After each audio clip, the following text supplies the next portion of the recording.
Du Sérac au Ressac. Du Sérac au Ressac. Du Sérac au Ressac. Quitter les montagnes à la rencontre de l'océan. Miroirs opposés de ces éléments de pureté. Réflexion de pics et sommets glacés aux horizons infinis mouvementés. Un choix osé que de tout quitter pour s'ouvrir à une nouvelle immensité. Un conte de fées salé, de la raclette aux saveurs d'espelette, ou glisser d'une pente de neige fraîche et surfer les embruns dorés.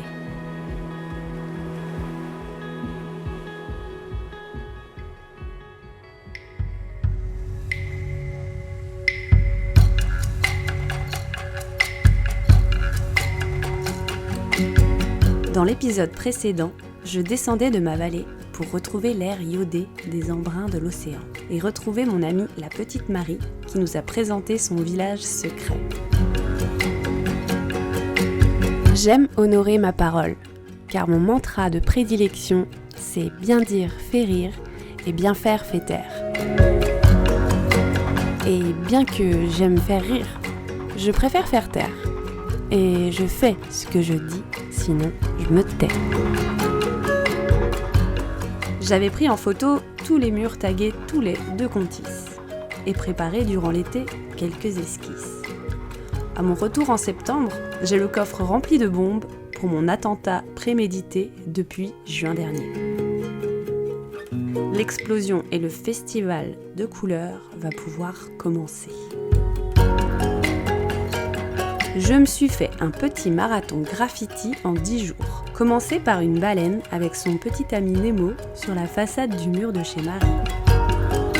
Puis une belle déesse de l'océan, aux couleurs d'un soleil couchant, sur un garage le long de la route menant à la plage. De l'autre côté, une tortue cosmique sortant d'un vortex magique. Une méduse pétillante recouvrant un vilain tag vandale juste en face du légendaire bar-restaurant chez Dan. Et un petit bloc de béton tout moche repeint aux couleurs punchy sur la place du village. Ça a été pour la première série de graffiti dans Contis. Gros kiff. Et j'espère que le village et ses habitants ont apprécié. Car un bel endroit comme ça méritait de jolies fresques. Du Sérac au Ressac. Du Sérac au Ressac.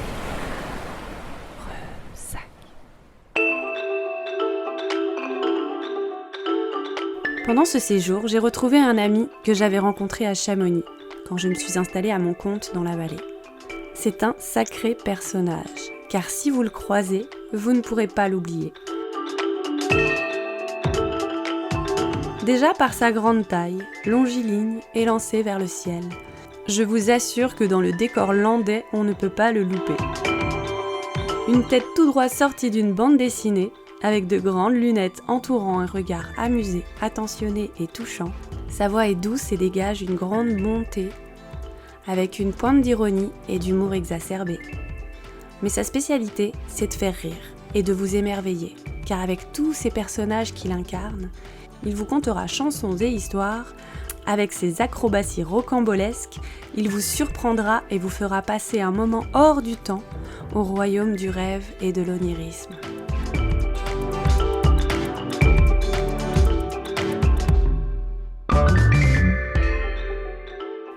Son nom de famille a un goût de tarte aux pommes, alors je vous laisse découvrir ce pirate poétique.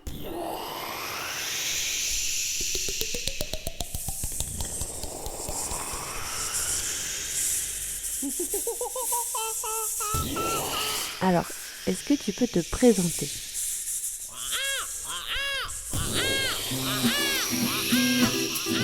Bonjour, je m'appelle Jérôme Tatin, je suis chanteur-clown, chanteur depuis 20 ans, clown depuis 10 ans, et voilà, j'habite dans les Landes. Et avant d'être dans les Landes, on s'est rencontrés plutôt dans la vallée de Chamonix. Ouais. Et est-ce que tu peux me raconter comment tu t'es retrouvé déjà à Chamonix et ce que tu y faisais ? Alors, à Chamonix, on a atterri là-bas parce on a passé 6 mois avec ma femme à Vieux-Boucau, dans les Landes, et qu'à l'origine, j'étais de Lyon, et quand je suis retourné à Lyon après 6 mois dans les Landes, J'ai vu la grise mine des gens, j'ai vu leur air affairé, affamé, affablé. Affable. Et alors là, je me suis dit, c'est pas possible. Je suis revenu dans les Landes. J'ai dit à ma femme, faut qu'on fasse quelque chose. Et elle m'a dit, je vais regarder sur le portail l'Office central des pharmacies, puisqu'elle est pharmacienne. Et elle a trouvé un poste à Argentière-Mont-Blanc, juste au-dessus de Chamonix-Mont-Blanc.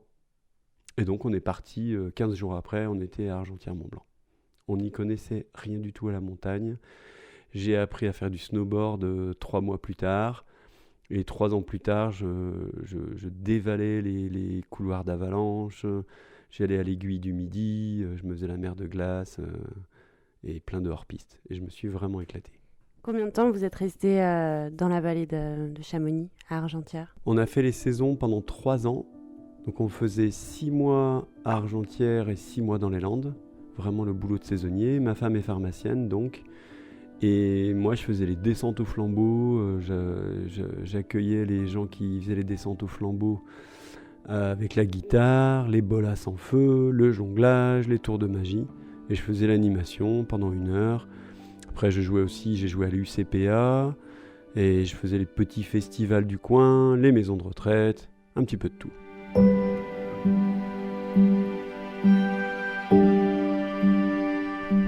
Et tu avais cette activité d'intermittent, artiste intermittent, l'été autant que l'hiver, du coup ? Je faisais autant l'hiver que l'été, avec une petite partie à vide pour la transhumance de printemps et la transhumance d'automne, où il fallait tout jeter dans la Twingo, avec coffre de toit, et s'arrêter à Lyon, tout poser dans un box et repartir avec les affaires d'été ou d'hiver pour passer la saison dans une caravane l'été et dans un petit appartement de fonction l'hiver. Et quand on s'est rencontrés, t'avais monté un petit cabaret, à ce que je me souvienne, parce que j'avais un peu travaillé pour toi pour illustrer ce projet. Voilà, une affiche que tu m'as faite, ça s'est très bien passé. Tu m'as fait un premier jet, puis il me manquait des éléments. Tu m'as dit, donne-moi un vrai cadre, quelque chose plus précis. Alors, je t'ai tout écrit. Je veux un monsieur avec un chapeau de forme, un pantalon Sarwell. Je veux un accordéoniste avec une casquette de titi parisien, etc. Une charte de couleurs. Et tu m'as craché un truc. Et le deuxième jet était nickel. Il n'y a rien eu une affaire dessus, quasiment. Et cette affiche, ça fait 10 ans que je la traîne, et ça y est, on a réussi, j'en ai fait une ce matin même, une nouvelle quand même pour changer un peu. Et voilà, donc on a bossé ensemble sur l'affiche du cabaret. Du Sérac au Ressac. Du Sérac au Ressac.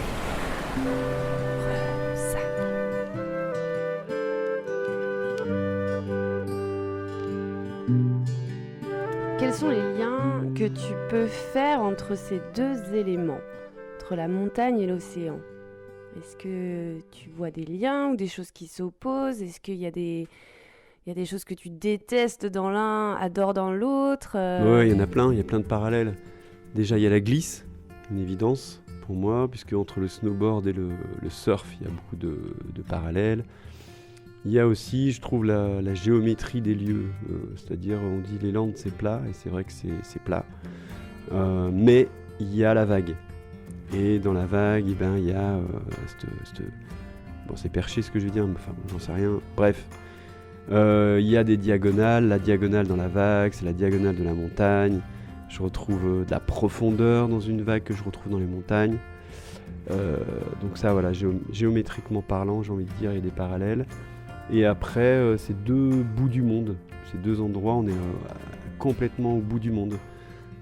D'ailleurs, c'est un guide de haute montagne qui m'avait dit, à la montagne, on retrouve des animaux qui ont fui les plaines et qu'on retrouve, qui sont barrés, alors ils sont partis dans les montagnes, ou qu'on retrouve qui sont plus du tout dans les plaines, mais qu'on retrouve près de l'océan, près de la mer. C'est un peu comme les humains, il y en a qui sont venus se planquer dans les montagnes ou à l'océan. Voilà, c'est quelques parallèles que je ferais entre ces deux territoires. Et comment arrives-tu aujourd'hui à vivre de ton art dans les Landes? Parce que j'ai entendu parler d'une bande de pirates échoués dans un jardin et une sorte de bateau échoué dans une pinède landaise. Est-ce que tu peux m'en dire un peu plus sur cette histoire? Parce que j'entends ça comme une légende urbaine, mais qu'est-ce qui s'est véritablement passé?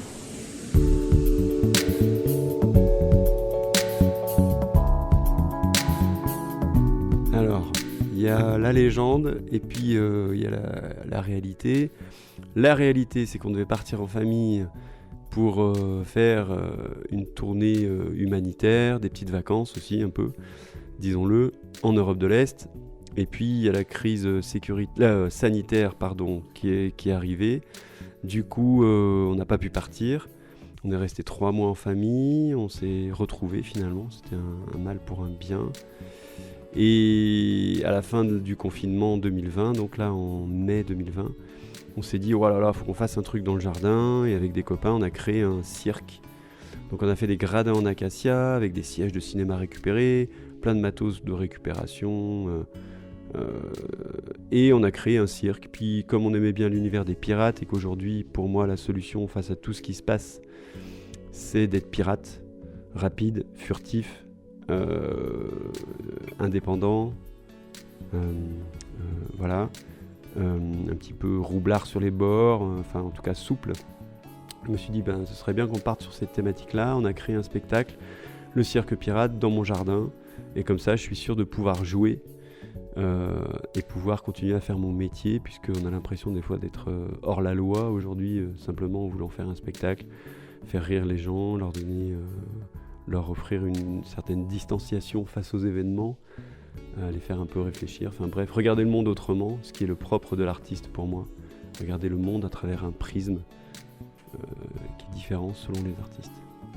Voilà, donc on a fait ça dans mon jardin, simplement, et puis là l'alignement, le cosmos est là et les choses viennent naturellement, c'est-à-dire que c'est un peu fou, il y a des gens qui passent, qui nous offrent des voiles, des cordages, il y en a d'autres qui viennent, qui nous disent est-ce que je peux vous aider, moi je suis bénévole, j'ai du temps, et tout se fait assez naturellement, c'est assez magique. On va dire qu'on vibre, on a une bonne vibration, du coup on attire les gens qui vibrent pareil ou qui ont envie de s'aligner, et puis ceux qui sont pas capables de saisir les opportunités et avec qui on bosse, des fois ils s'en vont, ou je les pousse vers la porte de la sortie, mais en tout cas voilà, il y a une espèce de truc fort qui se met en place et c'est bien, grâce au, j'ai envie de dire en conclusion, grâce au coronavirus, on a créé un bel objet de travail dans mon jardin, j'ai un cirque, il y a des gens qui bossent, il y a des gens qui viennent voir le spectacle, donc voilà, c'est une belle chose et je dirais aussi que les Landes, c'est fantastique parce que les gens accueillent. Ils ne sont pas toujours les bras grands ouverts, mais ils laissent faire et ils s'émerveillent. Ça prend quelques dizaines d'années, mais ils arrivent à accepter, un petit peu comme dans la vallée de Chamonix. Moi, j'ai trouvé qu'il y avait, au début c'était un peu froid, et puis selon quand on arrive à rencontrer des gens, des cercles, un petit peu, des cercles de copains, ça s'ouvre. Et les portes s'ouvrent et je trouve qu'il y a quand même une certaine bienveillance quand on montre patte blanche. Après, il faut taffer, il faut bosser, on n'est pas toujours reconnu, mais en tout cas, voilà, il y a de la place. Après, il faut être indépendant. Ça, c'est le plus gros problème, que ce soit dans les Landes ou à Chamonix. Il faut être indépendant, il faut avoir de la ressource. C'est pas évident. Pas évident.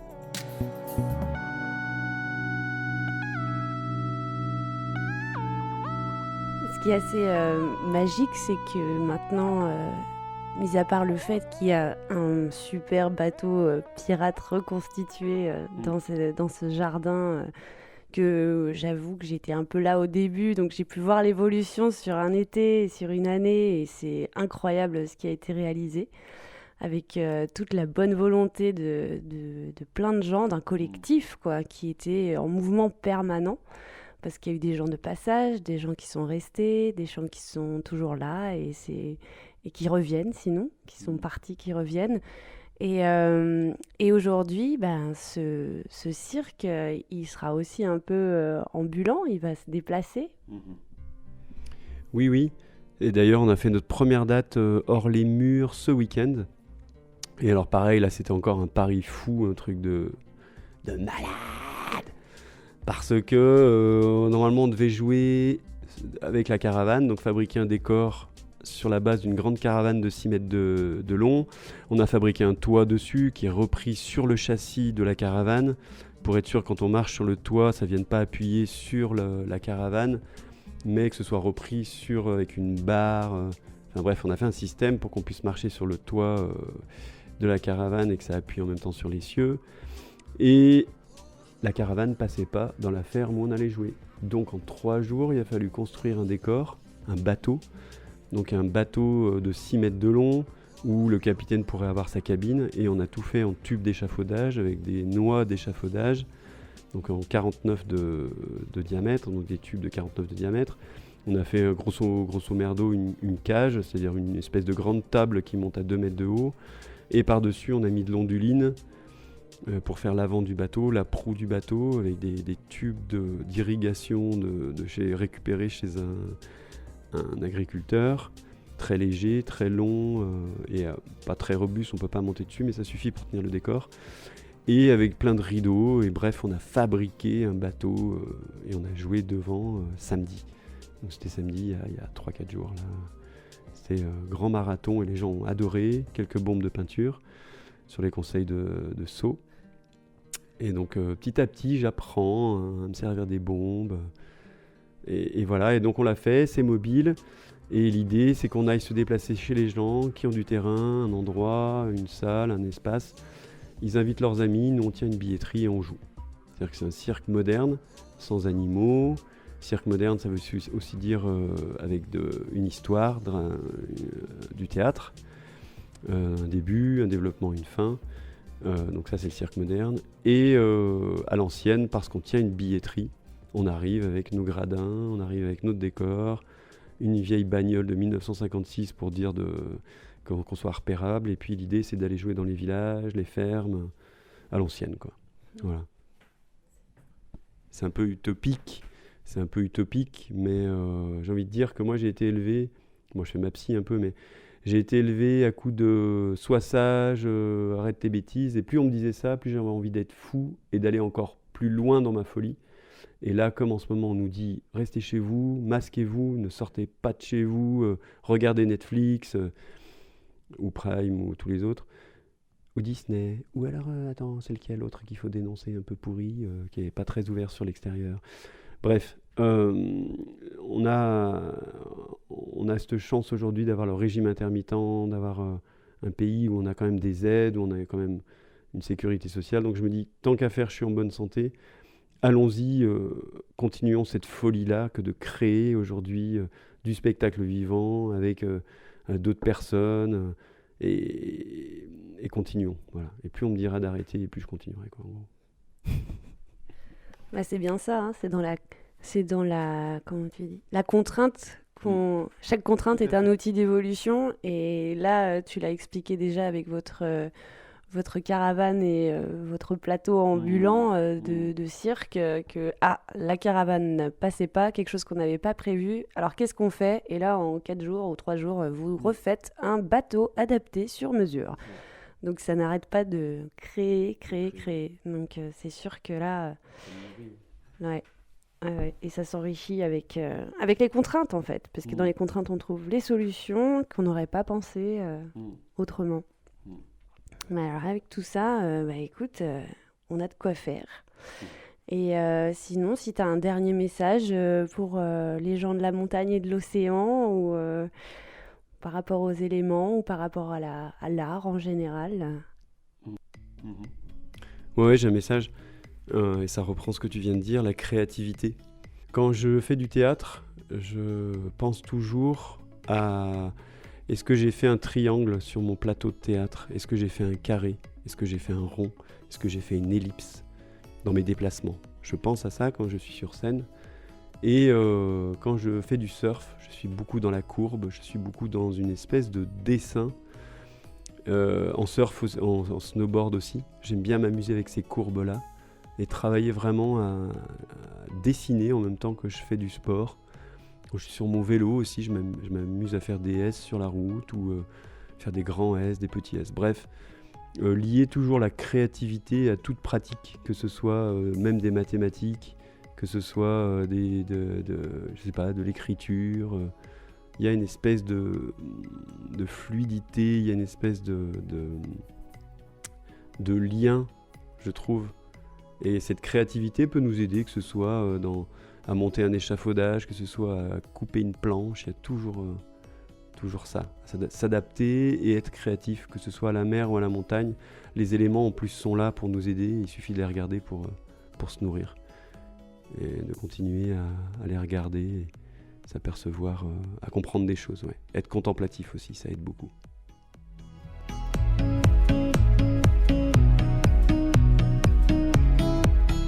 Contemplatif et rester créatif. Ouais. Ben, merci beaucoup Jérôme et ravi d'avoir écouté tout ce parcours et qui inspire surtout.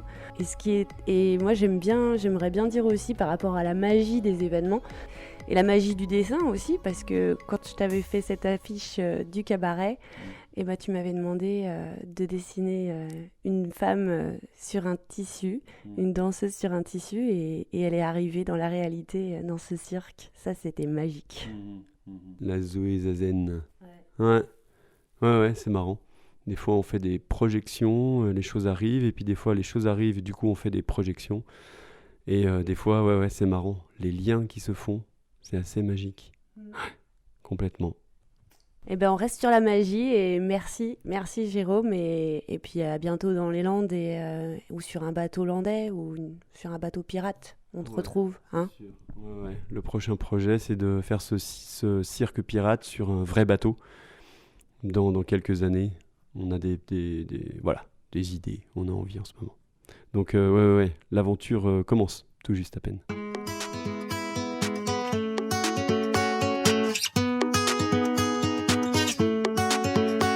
J'ai pu participer un peu à cette épopée de flibustier à ma manière, car Jérôme m'a commandité la création de son logo de ce cirque pirate, l'histoire qui continue de s'écrire. Et sachant qu'elle est en perpétuel mouvement, pleine de rebondissements et de changements, après tout un été de piraterie circassienne, de bateaux caravanes à faire quelques représentations dans la région. Cet été, la compagnie s'est transformée en radeau pirate. Jérôme et sa fille Marlène continuent d'œuvrer ensemble pour les spectacles. Ils sont accompagnés par d'autres artistes qui viennent et passent par le fameux bercail. C'est le nom du lieu de leur maison. Et proposent une nouvelle formule conviviale, créative, autour d'un repas partagé et de représentations animées. En attendant la suite, pour suivre ses aventures, n'hésitez pas à aller sur son site jerometatin.fr.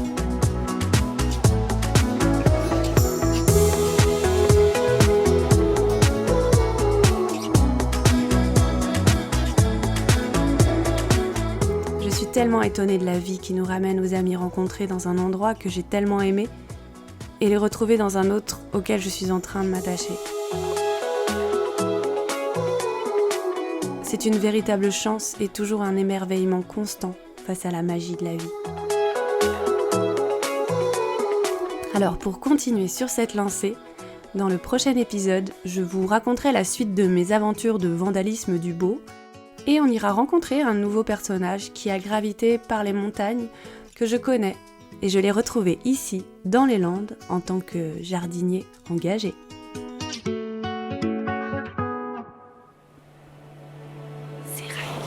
Du Sérac au Ressac. Du Sérac au Ressac.